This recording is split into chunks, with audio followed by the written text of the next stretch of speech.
Now that you've completed your annotated bibliography, you're ready to start your video presentation or mini documentary. Some of you may ask, why would I create a video presentation or documentary in a writing class? For this next project, you want to think of yourself not only as a writer, but as a content creator. In this presentation, I'll briefly talk about thinking rhetorically in a multimodal world. I'll talk about the purpose of the annotated bibliography and how it fits into the final project. Thereafter, I talk about doing your own research and the technology you can use to do that work. And then I'll include with the important dates for our writing schedule. How to think rhetorically in a multimodal world? In general, film directors and writers worry about the same things.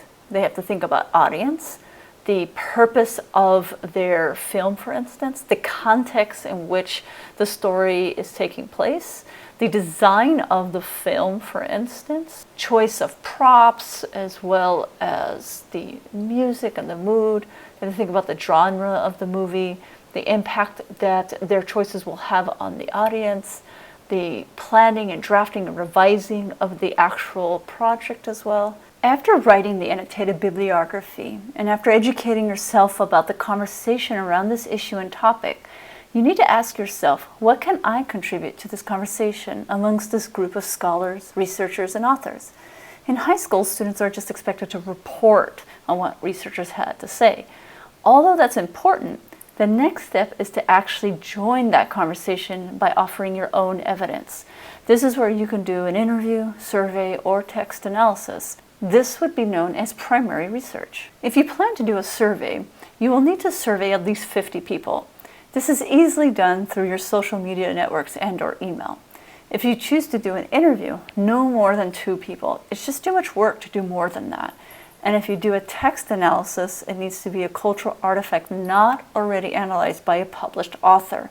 So it needs to be original analysis, an original work. Please note, for those who plan to do a survey or interview, you need to first email me a Google Doc of the interview questions or a link to a Google Forms survey and add me as a contributor so I can leave my feedback. In addition, if you're doing an interview, you'll need to send this disclaimer message to me and your participants. This is only applicable to those who are doing an interview. Some of the technologies that you will need to actually create this project include technologies like Google Slides or PowerPoint, iMovie, or Adobe Premiere. So this is totally based on your comfort level.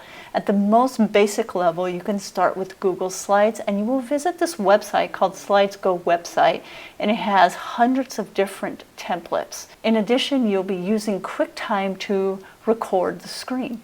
If you prefer to use PowerPoint, you still must go to the SlidesGo website and select one of the templates, and then you'll be able to use PowerPoint's narration tool. And then if you prefer, you can just use iMovie or Adobe Premiere. Again, I'll leave it to you based on your expertise. It's important that if you plan to do an interview, that you actually test your technology. So if you plan to use something like Zoom or something like your phone and do a recording, it's important that you do a practice run to make sure that in fact the technology works. At the end, when you have completed your video presentation or mini documentary, you will be uploading a cover letter regarding your process, and you'll upload that to your final portfolio at the end of the semester. Things that you need to focus on with this video presentation will be your repurposing of that research from the annotated bibliography. So I want to see how you integrate that conversation when you contextualize that problem or issue within this video presentation or mini documentary. Also, I want to see how you convey your ethos as a content creator / writer. So I want to see how you're able to convey your purpose, so why this issue or topic should matter, and also convey your confidence when you're doing the narrations, for instance. The project needs to be about 8 to 12 minutes in length. And then in terms of design, you will need to consider things like images and making sure they're not too pixelated. Things about video clips, making sure they're not too long. In general, nothing more than 30 seconds at a time. Also thinking about audio quality. Often in early drafts, the audio quality will vary significantly, where it can be really, really loud and very, very low in volume. So you'll need to stabilize that. Also thinking about appropriate font type. If you're talking about a serious topic, not using cartoon font. Also things about font size, thinking about people who need to actually read the content, or making sure there's not too much content on the actual screen.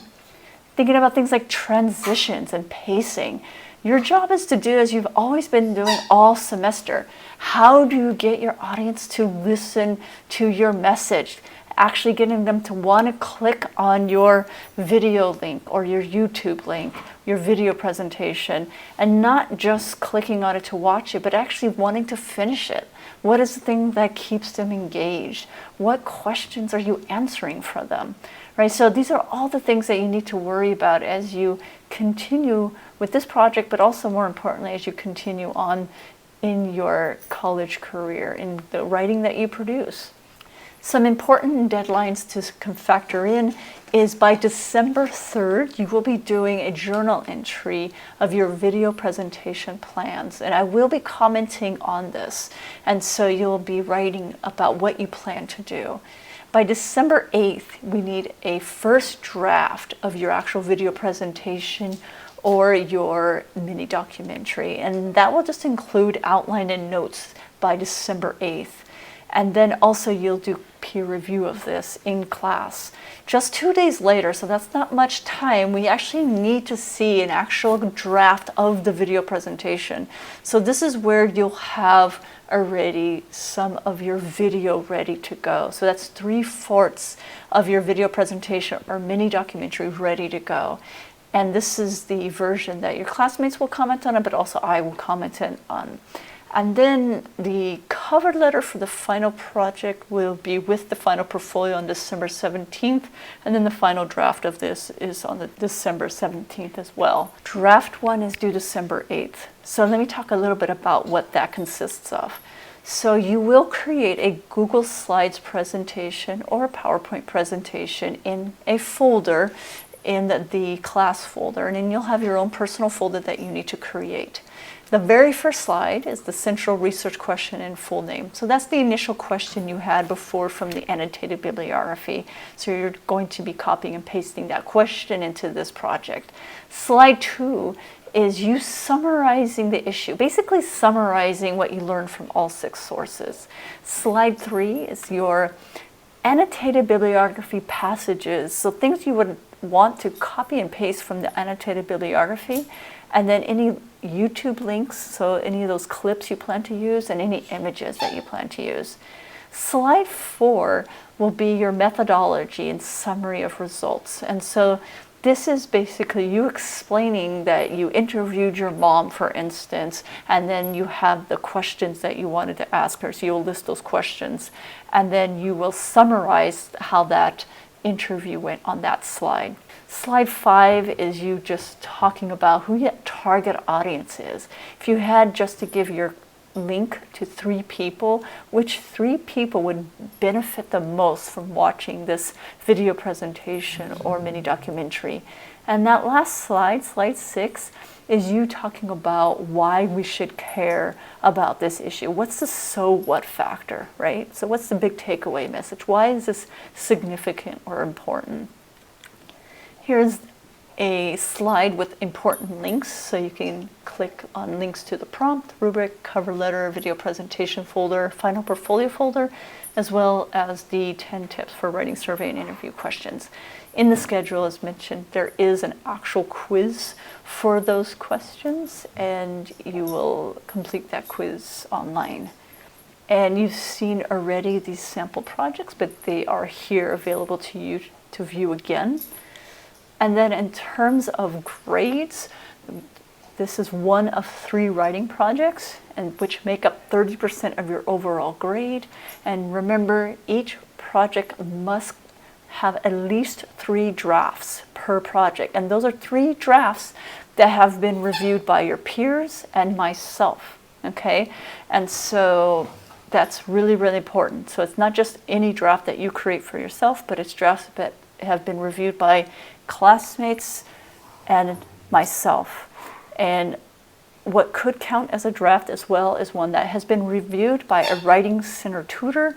And if you are to use a Writing Center tutor, you are to email me the summary of that session, as well as the name of the tutor and the date of the session. If you need any technical help or feedback on your project at any time, any technical problems, just Google it. Like YouTube has everything. If you're not sure how to use iMovie or Adobe Premiere or Google Slides, Google has the answer. YouTube has a tutorial for it. Also, schedule a session with the writing tutor as soon as possible, and they can review any draft of your video presentation. And then if you complete your drafts on time, you will get feedback from your peers and from me. So that's really important that you stay on schedule, and that way you can get timely feedback from your peers and from me in order to do well on this project and to pass this class. All right, it's time to create.